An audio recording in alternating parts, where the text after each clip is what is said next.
कारगिल विजय दिवस की 26वीं जयंती पर जिला स्तरीय समारोह का आयोजन आज बचत भवन में किया गया, जिसमें उपायुक्त अनुपम कश्यप ने अन्य अधिकारियों ने कारगिल युद्ध के शहीदों को पुष्पांजलि अर्पित करके याद किया।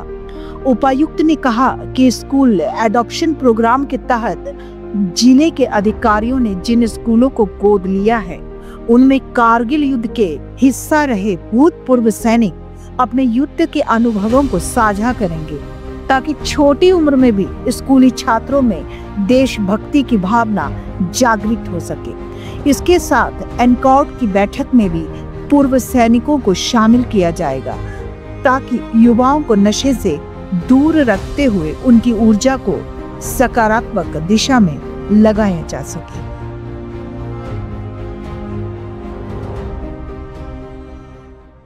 वो दिन याद है जब हम पहाड़ी पर चढ़ते थे, तो हम पहले दिन चढ़ते थे, दूसरे दिन आधी स्टे में पहाड़ी के बीच में स्टे करते थे। उसके बाद दूसरे दिन उसके बाद आगे के लिए एडवांस करते थे। तो काफी सारी कठिनाई आई एडमिनिस्ट्रेशन की हैसियत से भी, क्योंकि जो पैक लंच होते थे वो भी 3 दिन के बाद खाना मिलता था, चौथे दिन के बाद खाना पड़ता, वही खाना पड़ता था जो कि हमारे पास अवेलेबल होता था। पीछे से इतना एडमिनिस्ट्रेशन नहीं चल पाता था, क्योंकि हर एक तरह की सिचुएशन हमारे पास थी। तो काफी सारी कठिनाइयां हमारे पास आई थी, लेकिन जो भी है, हमारे देश के किसी भी सैनिक ने उस वक्त ये हौसला नहीं छोड़ा कि मैं अपने देश के लिए क्या मैं पीठ दिखाऊंगा या चेस्ट दिखाऊंगा। लेकिन उस दिन को याद करते हुए हम आज भी ये समझते हैं कि नहीं, हम अपने देश के लिए पैदा हुए हैं। सबसे पहला हमारा देश, उसके बाद अपना परिवार और अपनी लाइफ।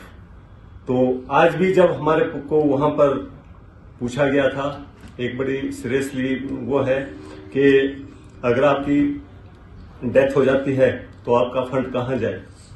तो बहुत सारी हमारे पास ऐसी सिचुएशन होती थी कि हाँ, हम किसको अपना नेक्स्ट पार्टनर बनाए, फैमिली को बनाए, माता पिता को बनाए, भाई को बनाए, बहन को बनाए। परिवार तो एक है, लेकिन वो सिचुएशन हमारे पास आई, लेकिन हमने लिख के दिया कि नहीं, ठीक है, मेरी डेथ के बाद इस चीज को, ये चीज, तो ये चीजें उस टाइम याद आती है जिस टाइम हमारे ऊपर ये समस्या आती है कि हम इसके बाद में क्या कर सकते हैं। तो ये चीज बड़ी क्रिटिकल होती है कि इस सिचुएशन में जब आप घर से जाते हैं, मैं घर से गया था, 16 तारीख को पहुंचा। 16 तारीख के बाद हमें हुक्म मिलता है कि नहीं, आपको 4th वीक जो है ऑपरेशन में जाना है, लड़ाई में जाना है। तो लड़ाई का नाम सुन करके एक लड़ाई होती है जो कि बिल्कुल फेस टू फेस हो जाती है, एक लड़ाई होती है जो कि ऑटोमेटिक हथियार से लड़नी भी पड़ती है। उसमें जाने का ज्यादा 100% होता है। तो हमने इस चीज की परवाह न करते हुए हमने सबसे पहले अपने देश को चुना, और अपने देश को चुनने के लिए हम जिसके लिए अपने देश उद्देश्य जो हमने चुना था कि नहीं, मैं एक आर्मी पर्सन बनूंगा, और आर्मी पर्सन बनने के बाद जो मैं देश की सेवा करूंगा। और उस देश की सेवा करने के बाद मुझे सौभाग्य प्राप्त हुआ कि जिस चीज के लिए मैं देश में गया था, मैं आज परिपूर्ण उस देश के लिए मैं आज काम आया हूं। और मैंने अपने देश के लिए एक वो काम करके दिखाया है जो कि मुझे करना चाहिए। मुझे आज भी गौरव है, मुझे बहुत खुशी होती है कि 140 करोड़ देश के साथ मैं भी उसका एक भागी बन सका हूं, और मुझे उस भाग्य का प्राप्त हुआ है।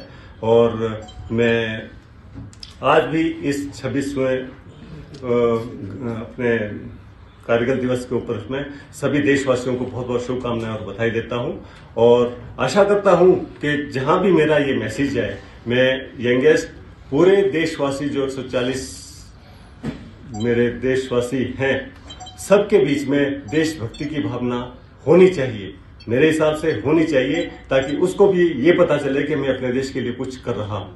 तो मेरा यही संदेश है सभी के लिए कि एक देशभक्ति की भावना को अपने दिल में बैठाकर बहुत खुशी होती है जब हम आज वो 26 वर्ष पहले, उस टाइम मेरी सर्विस जो 15 ईयर्स थी, आज मैं 14 ईयर्स, मुझे रिटायरमेंट भी हो गए हैं। तो आज मुझे गौरव होता है कि एक देश मुझे अभी भी याद करता है इस चीज के लिए, क्योंकि हमने वो काम उस टाइम किया था। मैं इसी शब्द के साथ आप सभी का बहुत बहुत धन्यवाद देता हूँ। एक सैनिक का कर्तव्य है, वो सैनिक तो खड़ा है सीमा पे अपनी जान वारने को, क्या हम भी तैयार हैं उस देश का सम्मान निखारने को? एक भारतीय नागरिक की तरह हमारा फर्ज है कि हम अपने दायित्व अच्छे से निभाएं।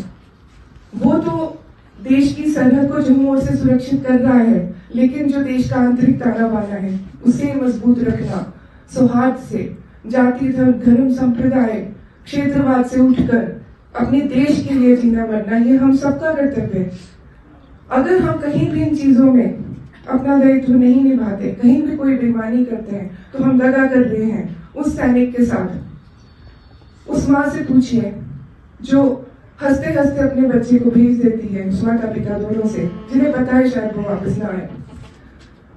वो पत्नी जिसकी अभी मेहंदी नहीं उतरी, हो सकता है उसका जीवन हमेशा के लिए बेरंग हो जाए। वो बच्चा शायद जिसने अपने पिता को सिर्फ हार चढ़ी हुई फोटो में देखा है। तो आज का दिन जो विजय दिवस है, आइए एक शपथ जो हमने अभी ली उसमें थोड़ा सा आगे बढ़ते एक शपथ और लें कि यहाँ हम सब बनेंगे इस बात में भागीदार कि जो बलिदान है वो व्यर्थ ना जाए, कि हमारा देश हमेशा शान से रहा है, शान से रहे। मुझे तोड़ लेना बनमाली, उस पथ पर देना तुम फेंक। ये रामधारी सिंह दिनकर जी की पंक्तियां हैं, नहीं माखनलाल चतुर्वेदी का कलेक्शन। मुझे तोड़ लेना बनमाली, उस पथ पर देना तुम फेंक, मातृभूमि पर शीश नवाने जिस पथ आए वीर ने। तो ये जज्बा जब सब में रहेगा तो विजय दिवस और ऐसी चीजें सिर्फ एक दिन के लिए हमारा जज्बा सीमित नहीं रह जाएगा, जैसे शालिनी जी ने कहा।